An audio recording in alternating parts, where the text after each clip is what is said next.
الله أكبر الله أكبر.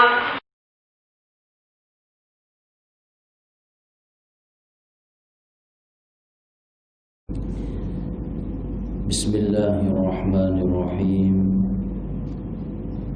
السلام عليكم ورحمة الله وبركاته.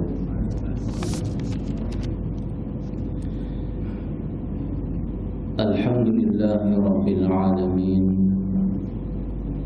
والصلاة والسلام على أشرف الأنبياء والمرسلين سيدنا ومولانا محمد وعلى آله وصحبه أجمعين. ربي اشرح لي صدري ويسر لي أمري واحلل عقدة من لساني يفقهوا قولي. لا حول ولا قوة إلا بالله العلي العظيم. أما بعد. Pertama-tama saya ucapkan terima kasih kepada Tuan Imam, Tuan Bilal, dan seluruh jabatan kuasa daripada masjid ini. Alhamdulillah, kita panjatkan puji dan syukur kepada Allah Subhanahu wa Ta'ala. Salawat dan salam kita aturkan kepada junjungan kita, Nabi kita, Nabi besar Muhammad sallallahu alaihi wasallam, dan kepada keluarga beliau, sahabat beliau, pengikut beliau ila yaumil qiyamah. Hadirin hadirat jamaah yang dimuliakan oleh Allah Subhanahu wa Ta'ala, sambungan kita pula masih tentang masalah makanan yang halal,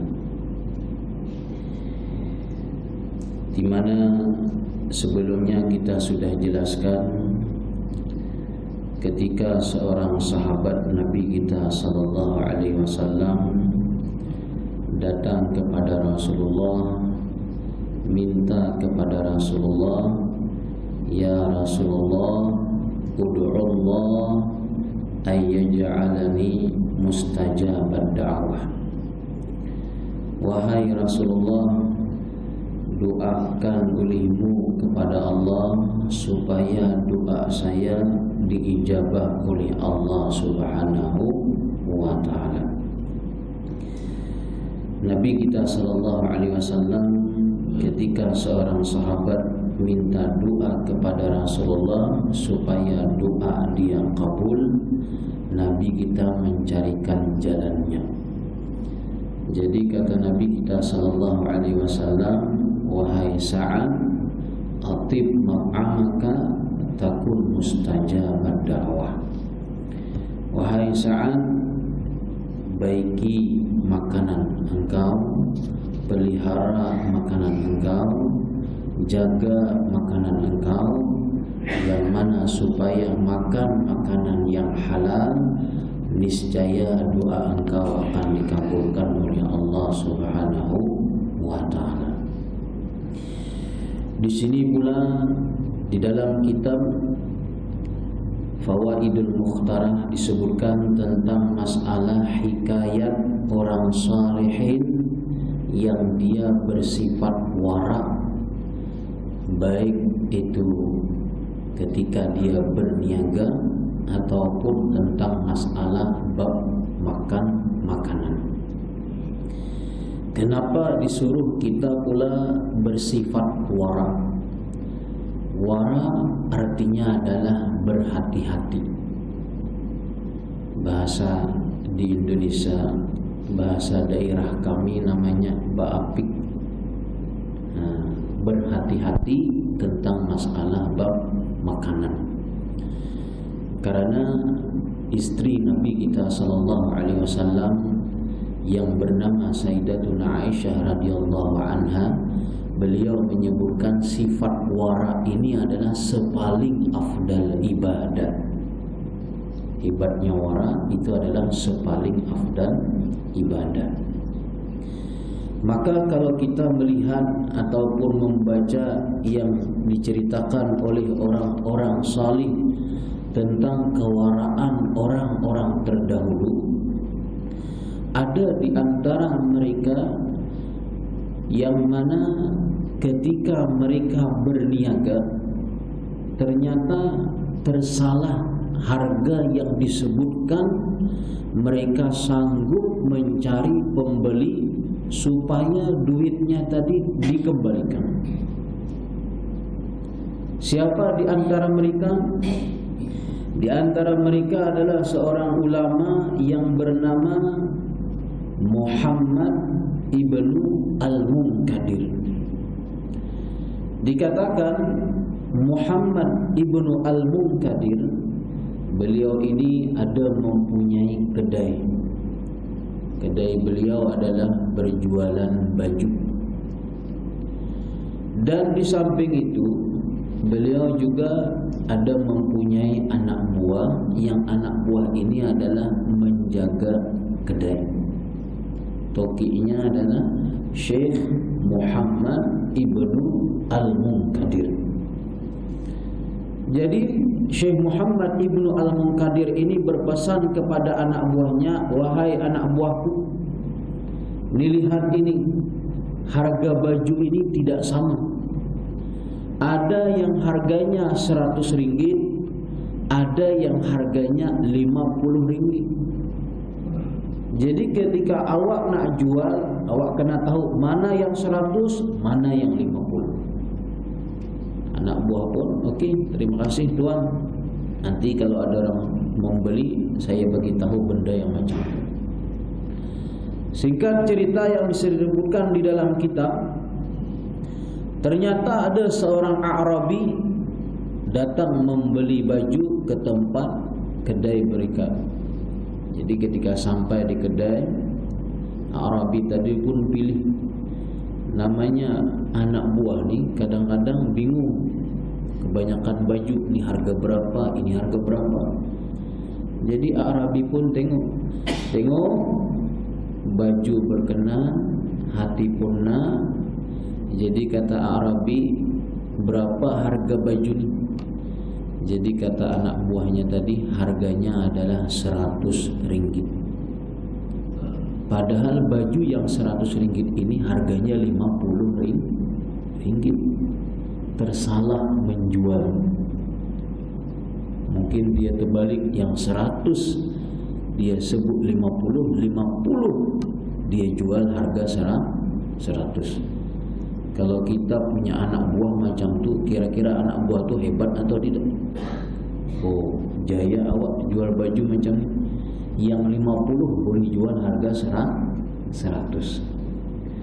Orang yang mempunyai kedai, yang dia ada ilmu, yang tujuannya bukan nak mendapatkan untung, yang dia cari adalah keberkahan, dia tak mau macam itu.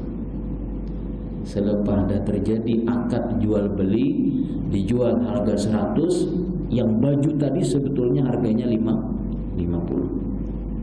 Jual, Arabi pun balik. Ketika Arabi balik jalan, ternyata datang tuan yang punya kedai tadi, Syekh Muhammad Al-Munkadir. Ketika beliau datang, beliau tanya, wahai anak buah, ada tak baju yang sudah laku dijual? Jadi kata beliau, ada, baru satu. Berapa awak jual? 100 ringgit. Yang mana? Ni yang ini. Astagfirullah, kata beliau. Ni harganya 50 ringgit, bukan 100. Kalaunya kita yang 50 tu jual 100, berarti kita tidak rugi. Beliau tidak. Kata beliau, siapa yang beli tadi? Saya nak cari di pasar, saya nak teriak di pasar, siapa yang membeli baju di kedaiku, tolong kembalikan, karena harganya tersalah. Akhirnya beliau ketika disebutkan kriteria orangnya macam ni Arabi, beliau pun pergi ke pasar cari teriak, siapa yang membeli bajuku tadi dengan harga 100, minta maaf, itu tersalah. Rupa-rupanya berjumpa dengan si pembeli tadi, dia katakan saya yang beli. Tak, anak buah tuan tadi dia tak salah, betul dia sebut. Harganya dia katakan 100, saya beli 100 dan saya pun nak. Syarat jual beli adalah ridha meridai. Kalau ridha meridai, dia okey, selesai, khalas, halal. Halal menurut hukum fiqh. Nah, itu namanya fiqh dengan tasawuf, dia tidak sama. Tasawuf ni banyak hati-hatinya. Makanya istilah yang disebutkan oleh Al-Imam Malik. Jadi kata Imam Malik, man tafaqqaha wa lam yatasawwaf faqad tafassaq. Orang yang ada fiqhnya saja tapi tidak bertasawuf, dia fasik.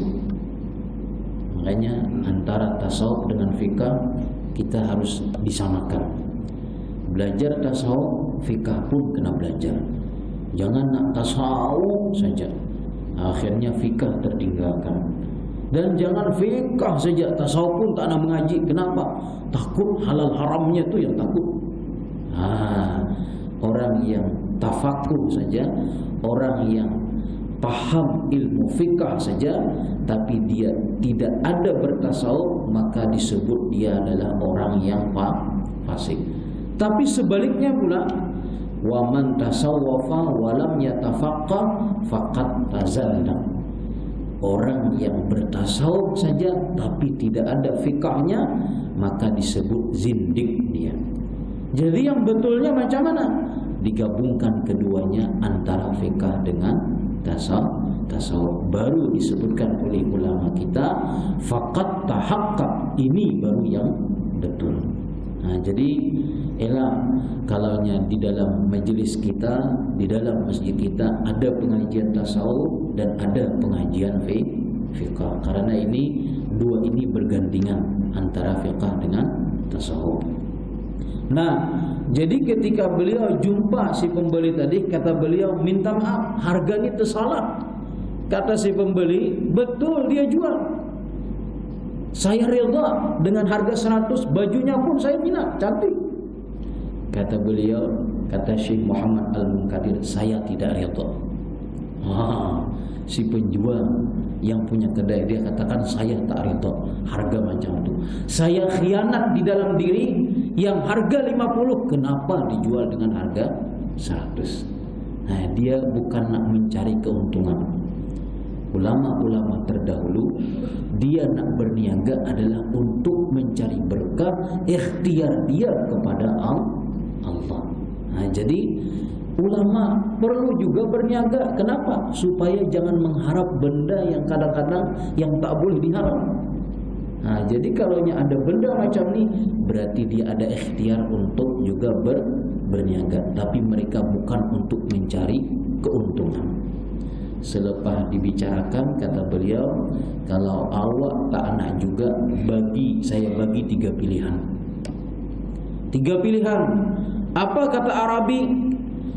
Kembalikan baju, saya bagi duit 100 ringgit. Pilihan pertama. Pilihan kedua, awak ambil duit 50, khalas, memang harganya adalah 50. Kalau tak nak juga, yang mana disebutkan oleh para ulama, duit dia ambil, dia serahkan baju yang memang harga 100 ringgit. Pilih yang mana? Akhirnya dipilih, okey, tak ada masalah, saya ambil baju ini, diserahkan duit yang 50 ringgit sesuai dengan harga. Itu perniagaan ulama-ulama terdahulu. InsyaAllah kalau perniagaan macam ni kita amalkan, di dunia kita tidak ada istilah manusia kelaparan, tidak ada.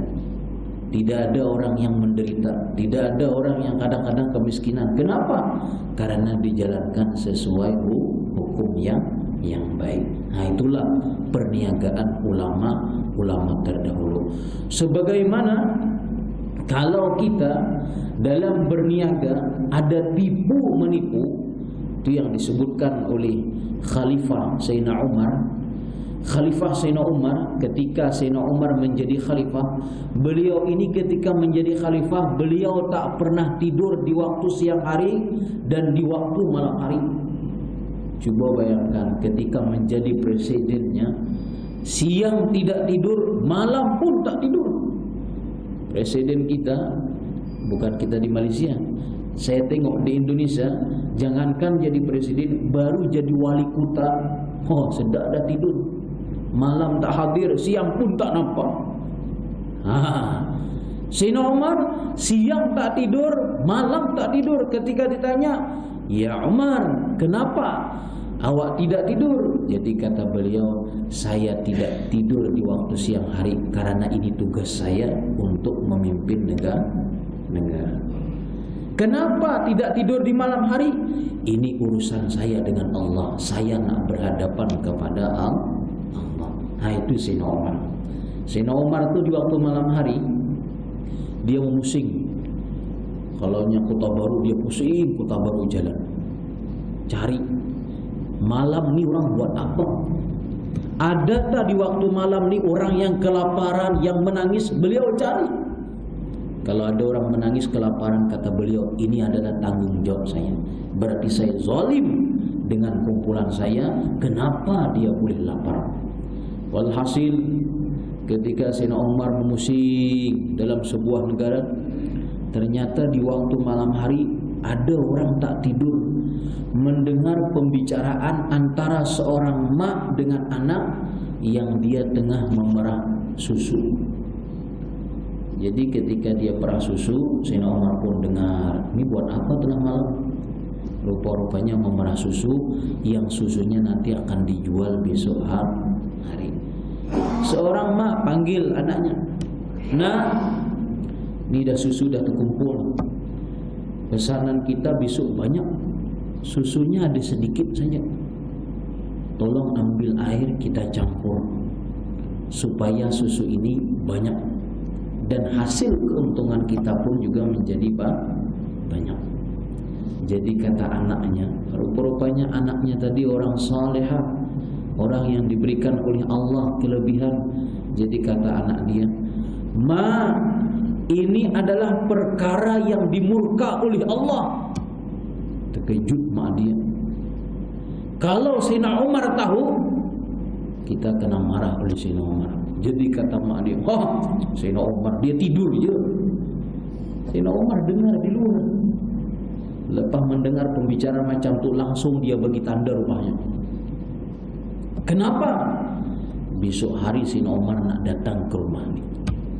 Bukan nak bagi tanda langsung nak masuk. Itu ada. Mana boleh masuk ke rumah orang tengah malam, perempuan pula. Bagi tanda ni rumahnya. Besok nanti nak jumpa dengan Sayyidina Umar. Jadi kata mak dia, Sayyidina Umar tidur, mana ada lihat perkara kita buat. Ma, Sayyidina Umar tidur, tapi Tuhan Sayyidina Umar yang Allah Subhanahu wa taala Maha melihat, menyaksikan apa yang kita buat. Langsung mak dia terdiam. Ini namanya anak yang salihah. Ada tak kita punya anak macam tu? Kadang-kadang anak kita, mak banyak lagi campur, banyak lagi untungnya. Itu kita. Orang yang takut kepada Allah ini adalah benda menipu, benda yang tidak boleh. Berapa banyak di zaman kita sekarang orang yang campur benda macam tu. Beli madu asli campur dengan gula. Beli macam-macam dia campur. Itulah zaman kita sekarang. Jangankan di zaman kita, di zaman Sayyidina Umar sudah ada campur susu dengan air. Jadi selepas itu Sayyidina Umar pun balik ke rumah. Besok hari Sayyidina Umar tanya anak-anak dia. Sayyidina Umar ada punya anak, Abdullah bin Umar, Asim bin Umar, Hafsah bin Umar. Jadi kepada anak beliau yang laki-laki, beliau tanyakan, siapa di antara kalian nak kahwin hari ini? Sayyidina Umar tanya kepada anak, siapa di antara kalian nak kahwin hari ini? Anak dia pun tanya, ayah dengan siapa nak kawin? Dengan anak tukang susu. Sayyidina Umar khalifah, pemimpin. Jadi kata anak dia, ayah tak level lah dengan kita. Dia anak tukang susu, kita anak khalifah. Tidak sederajat. Jadi Sayyidina Umar langsung jawab, kalau kalian tak nak kawin, aku yang kawin dengan dia. Dia orang tua yang hebat. Anak dahulu tawarkan, bila anak tak nak, baru orang tua maju. Daripada orang tua yang kawin, kata anak dia, lebih baik saya yang kawin. Akhirnya Asim bin Umar yang sanggup kawin dengan anak tukang susu tadi. Ketika itu terjadilah perkawinan antara anak Sayyidina Umar, Asim bin Umar, dengan anak tukang susu. Lahir seorang perempuan yang bernama Laila. Laila ini ketika lahir besar, kawin pula dengan seorang laki-laki yang bernama Abdul Aziz. Ketika dua orang ini kawin pula, lahir seorang ulama, seorang khalifah yang nomor 5, yang namanya adalah Khalifah Umar bin Abdul Aziz. Siapa beliau Khalifah Umar bin Abdul Aziz? Beliau ketika memimpin negaranya, antara binatang dengan binatang tidak berkelahi. Saking adilnya, tidak berkelahi antara binatang dengan binatang. Dengan sebab apa lahir seorang ulama macam ni? Dengan sebab seorang yang menjaga makanan, dia elakkan benda haram, lahirlah seorang ulama yang baik. Jadi daripada Sayyidina Umar lahir anak, lahir pula anak, lahir seorang khalifah. Baca Khalifah Sayyidina Umar bin Abdul Aziz, luar biasa ceritanya. Beliau orangnya zuhud, wara, dan berhati-hati tentang masalah makanan. Jadi kata para ulama, apabila kita mendapatkan seorang istri yang baik, kita pun juga orang baik, insya Allah akan lahir seorang ulama yang baik. Itu sebagaimana juga disebutkan oleh seorang ulama, seperti orang tuanya Imam Ahmad. Orang tua Imam Ahmad ni punya anak siapa? Imam Ahmad bin Hanbal. Siapa Imam Ahmad bin Hanbal? Di antara mazhab yang keempat, selepas mazhabnya Syafi'i radhiyallahu anhu. Dikatakan Imam Ahmad bin Hanbal dia punya orang tua juga wara, berhati-hati tentang masalah bab makanan. Orang tua Imam Ahmad ni, beliau di waktu muda, beliau ni suka berjalan di pinggir sungai.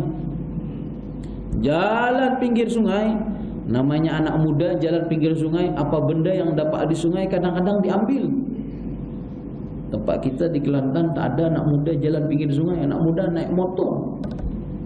Zaman dahulu orang suka jalan pinggir sungai. Kenapa? Sungai itu tempat mainan. Tepi sungai banyak pokok dan banyak buah yang jatuh. Ketika orang tua Imam Ahmad jalan pinggir sungai, kerana beliau masih muda, ternyata ada di sungai ini yang hanyut buah. Nampak buah, beliau pun mengambil. Kalau secara hukum fikih, buah yang larut di sungai, yang dibuang oleh orang lain, itu adalah benda yang terbuang. Boleh tak diambil? Boleh secara hukum fikih. Beliau pun ambil. Selepas mengambil, namanya masih muda, orang yang masih muda keinginan macam-macam. Ambil, makan, habis separuh buah tadi. Selepas habis mengambil, makan, baru terpikir, astagfirullah, buah yang aku makan ini punya siapa? Punya ku kah, punya orang kah? Itu orang yang mempunyai iman. Kita ni lain, punya orang, punya ku, punya orang, ya temakan punya orang. Kenapa? Karena beranggapan punya orang juga punya kita. Nah, orang tua Imam Ahmad ketika temakan, dia terpikir, ni punya siapa yang aku makan? Berarti ini adalah benda yang syubhat. Saya tak nak temakan benda syubhat. Saya nak melahirkan seorang ulama. Akhirnya beliau, peribahasa kita, duduk di Kota Baru, di sungai Kota Baru, jumpa buah, dia cari di mana sambungan sungai ini, larutnya dari mana. Dia cari sampai ke Rantau Panjang, tengok buah, tengok pokok, sama tak buah ini jatuhnya daripada pokok. Cari, beliau jalan sampai di Rantau Panjang, jumpa buah ini. Oh, ini buah ini sama yang jatuh di sungai. Jadi ketika jatuh, jumpa, cari buah sama, apakah dah halal? Belum halal lagi. Takkan kita nak minta halal pokok, saya nak halal ya buah ni. Pokok tak boleh cakap. Kena cari siapa yang punya pokok. Akhirnya kata orang kampung tu, yang punya pokok rumahnya di sana. Datanglah orang tua Imam Ahmad tadi nak minta halal kepada tuan yang punya buah. Sampai di rumah dia ucapkan Assalamualaikum. Waalaikumsalam. Tuan Haji, ya, betul tak buah ni punya Tuan Haji? Kata Tuan Haji, betul. Dapat di mana? Dapat di Kota Baru. Oh, jauhnya. Jadi saya datang ke sini, tujuan saya satu je, halalkan, redakan benda yang saya makan dah habis separuh. Jadi kata Tuan Haji, oh hebat budak ni, baru termakan sedikit nak minta halal. Setahuku, kata beliau, orang kampung ni kalau nak ambil buahku satu keranjang bawa lari, tak pernah minta halal. Ni baru termakan sedikit dah nak minta halal. Jadi kata beliau dengan tegas mengatakan, minta maaf nak, aku tak halalkan. Terkejut orang tua Imam Ahmad tadi. Kalaunya kita halalkan, nak.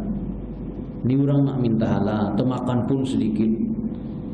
Kalaunya sedikit saja termakan, bukan banyak, dah kita halalkan. Tak, kata beliau, aku tak halalkan. Kenapa? Takut nanti besok nak minta halal pula. Tiap hari minta halal, habis buah aku. Jadi kata beliau, aku tak halal. Jadi kata orang tua Imam Ahmad, macam mana supaya halal? Saya sanggup buat apapun, yang penting halal yang saya makan.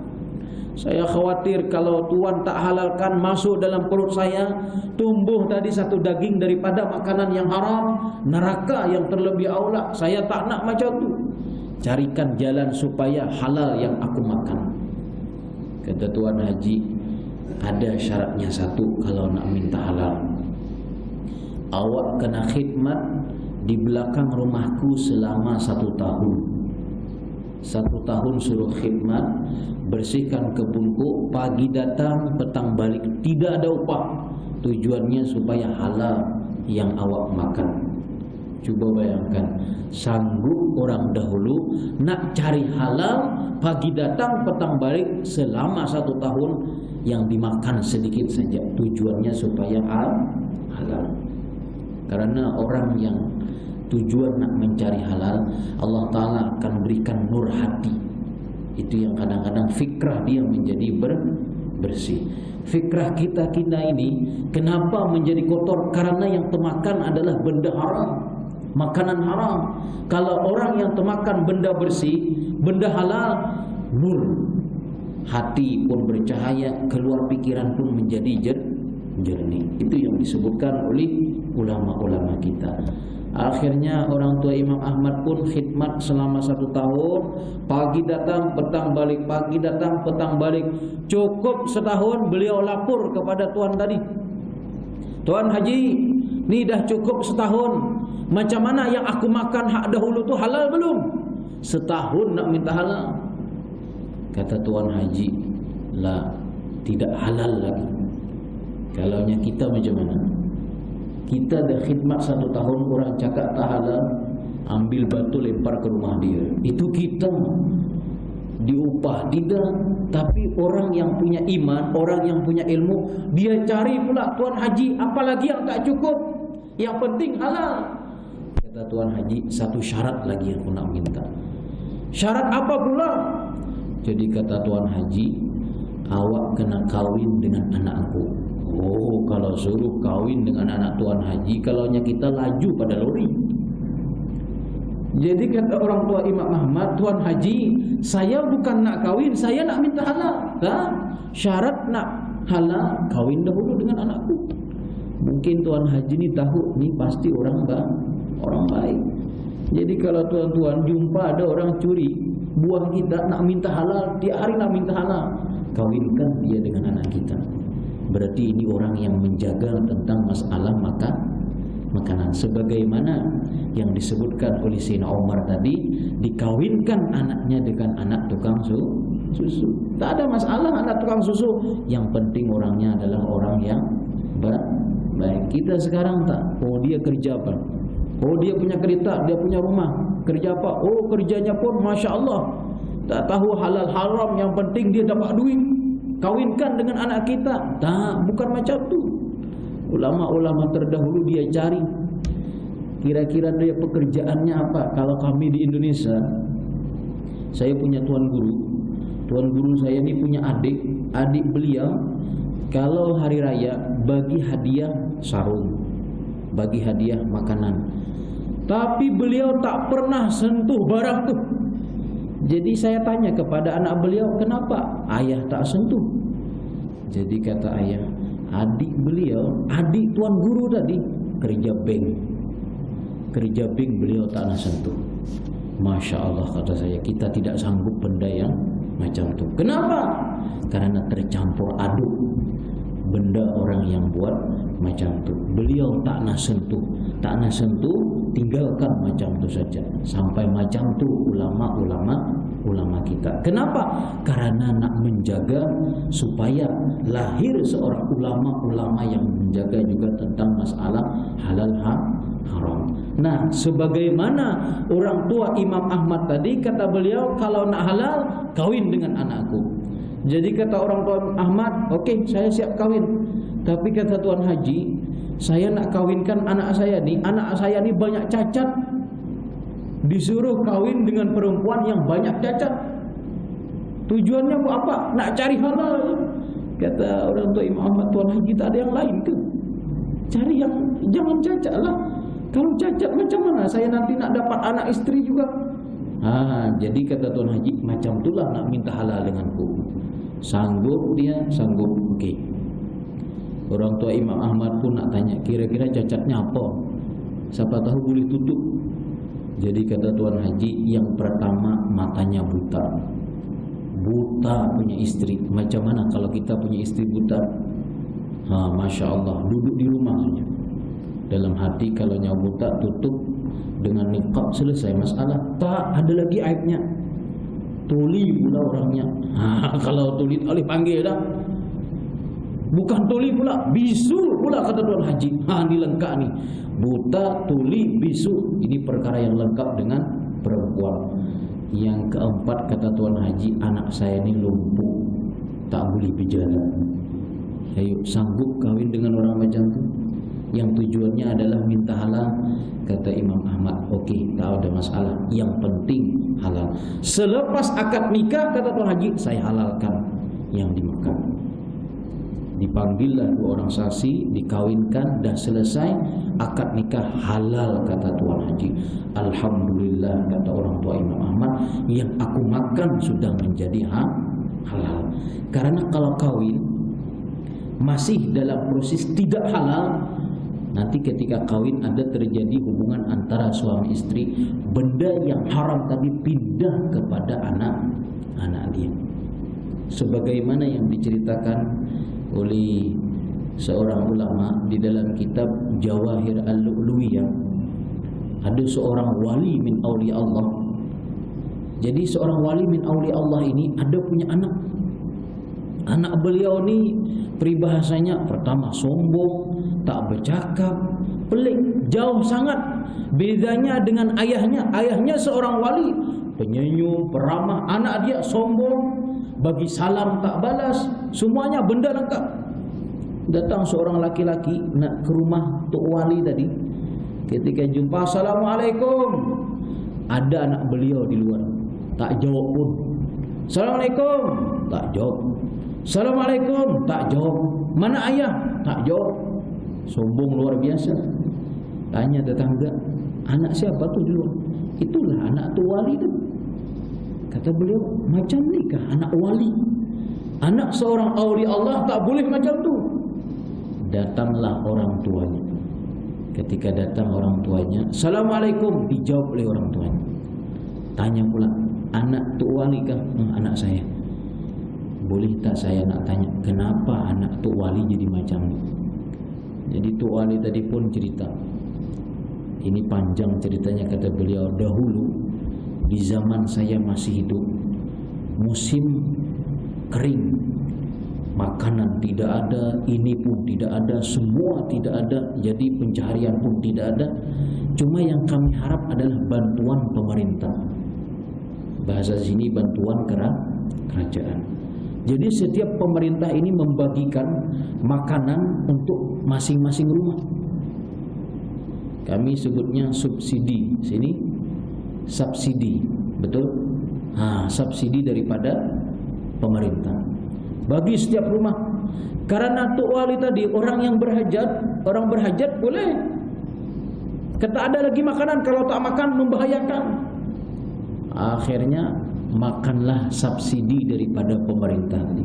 Selepas makan, ternyata kata beliau di malam hari saya ada syahwat nak melakukan hubungan istri dengan istri saya. Lakukanlah.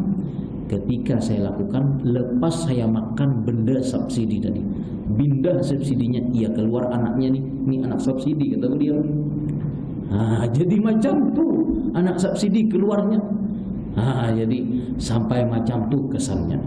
Jadi tuan-tuan, kita boleh fikir daripada sekarang, kita punya anak cucu, kita jagakan mereka jangan sampai perangainya macam tu. Kenapa? Itu adalah dengan sebab tadi makanan yang benda yang macam tu. Ustaz, saya dah elakkan, alhamdulillah, berusaha sedapat mungkin, karena itu adalah sepaling afdal ibadah. Kita jaga sedapat mungkin, kita elakkan benda. Jangan takut kita, kalau tak dapat ini Ustaz, macam mana nanti tak boleh makan. Tak, rezeki Allah luas. Binatang yang di muka bumi semuanya mendapatkan rezeki daripada Allah. Makanya saya pernah jumpa dengan kumpulan jamaah tabligh. Dia tawakalnya tu kuat macam mana? Dia bagi contoh ke saya, Ustaz, tengok kucing tu kalau beranak 4 sekali keluar, tak ada dia risau hospital mana nak beranak, siapa yang bagi susu, siapa yang bagi makan. Tak, tu tawakal kucing. Manusia baru 1 orang anak 9 bulan, kemana hospital ni? KBMC kah, An-Nur kah, atau di mana? Nak cari, risau. Lepas tu nak bagi makan mana? Tak, jangan risau. Itu semuanya adalah jaminan daripada Allah. Jadi kalau kita tanamkan di dalam hati macam tu, insya Allah perkara apapun akan mudah. Karena kita punya Tuhan, bukan kita punya kawan. Kawan boleh khianat, Allah Subhanahu wa taala tidak khianat. Karena rezeki yang Allah bagi itu pasti diturunkan kepada hamba-hambanya. Apalah lagi hamba yang beriman.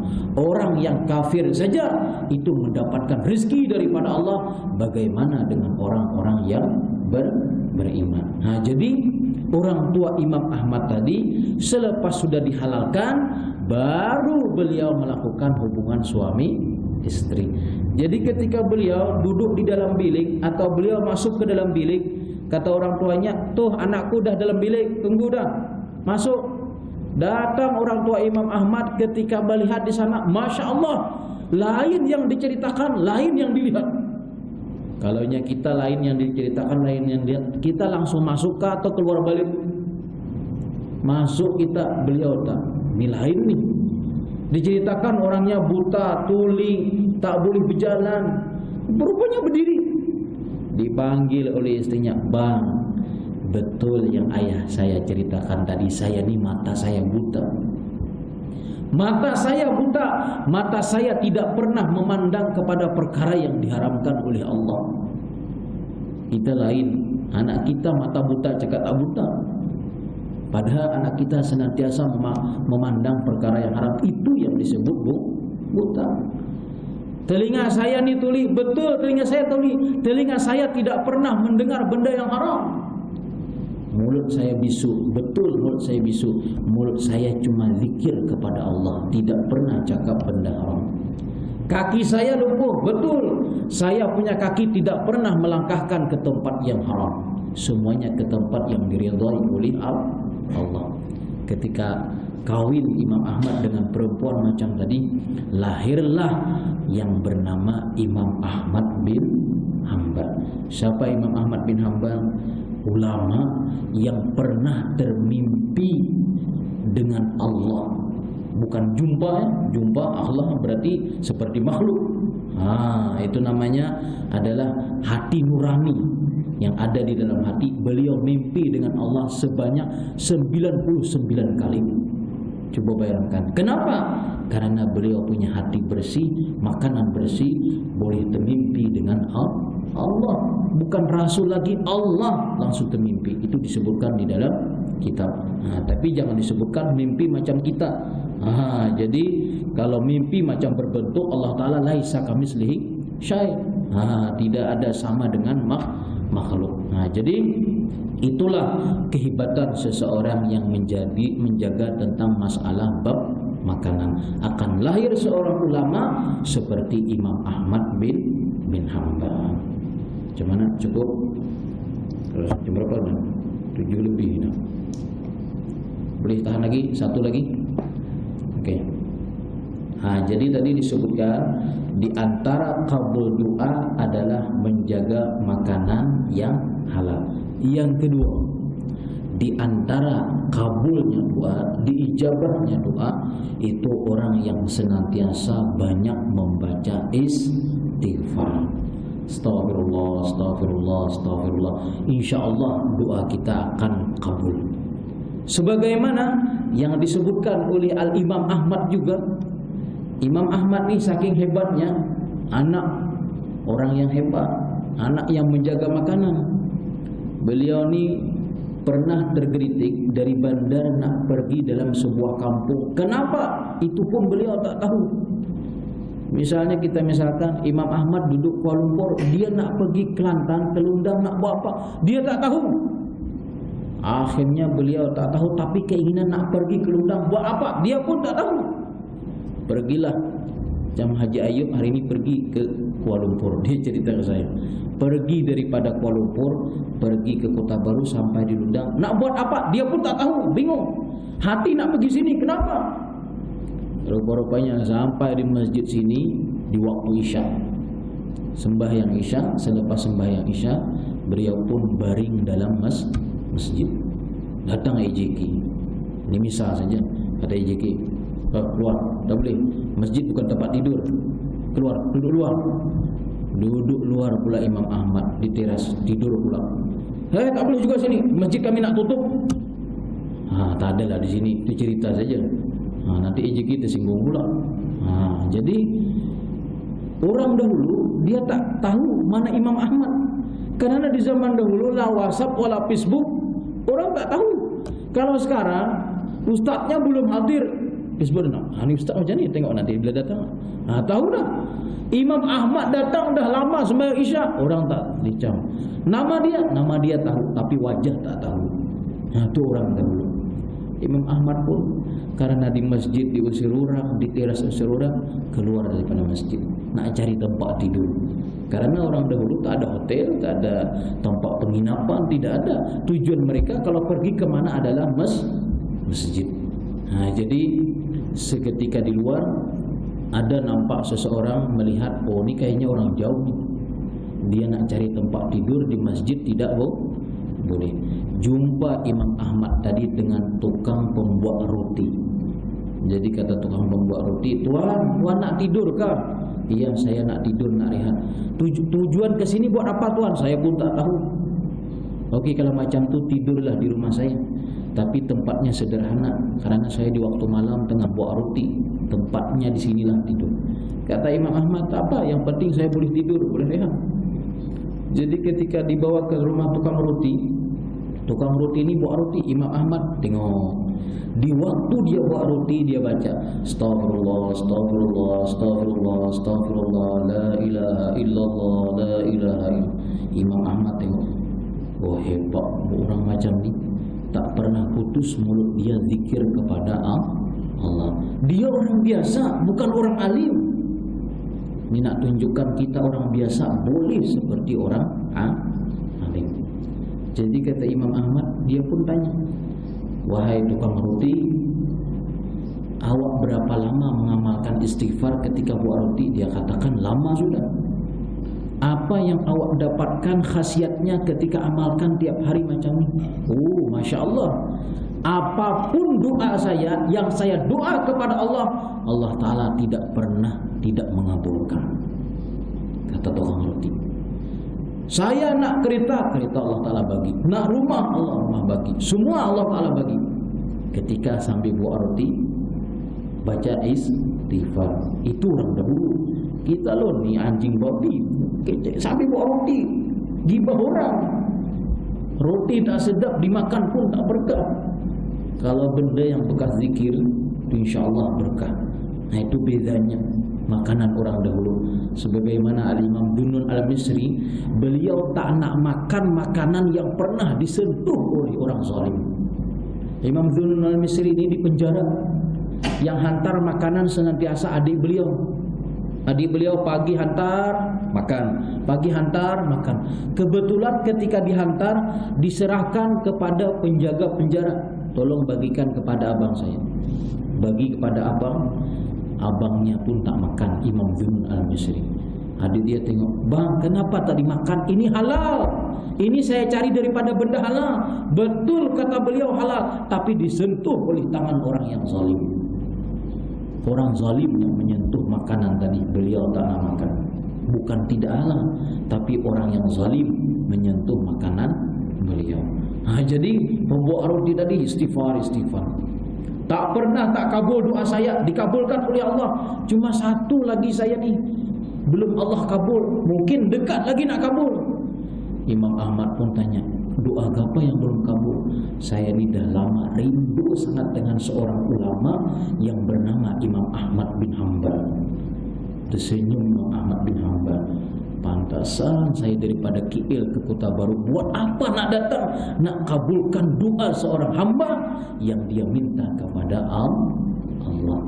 Datang Imam Ahmad, tujuannya tak tahu, rupa-rupanya nak kabulkan doa seorang tukang roti. Kata tukang roti, itulah yang satu lagi tak kabul. Imam Ahmad pun tersenyum, saya inilah namanya Imam Ahmad bin Hanbal. Langsunglah terjadi pembicaraan. Itu di antara kelebihan orang yang beristighfar. Jadi doa nak kabul, jaga makanan halal, perbanyaklah istighfar. Yang ketiga, insya-Allah nanti kita sambung. Nak habiskan langsung, pendek saja. Tak ada buat kerja pun kita tua-tua dah. Lebih baik duduk majlis ilmu, dapat ilmu. Yang ketiga katanya, kalau doa nak kabul adalah seseorang yang jadi wali, yang dia punya istri, istrinya banyak cakap. Ada tak kita punya istri? Bahasa Indonesia namanya mengomel, tak mau diam, baru bangun tidur. Ada seorang ulama di Yaman namanya Syekh Abdurrahman Bajal Haban. Beliau ini adalah seorang wali Allah. Beliau tak tahu diri beliau wali. Sebab apa diri beliau wali? Sebab dapat istri tak mau diam.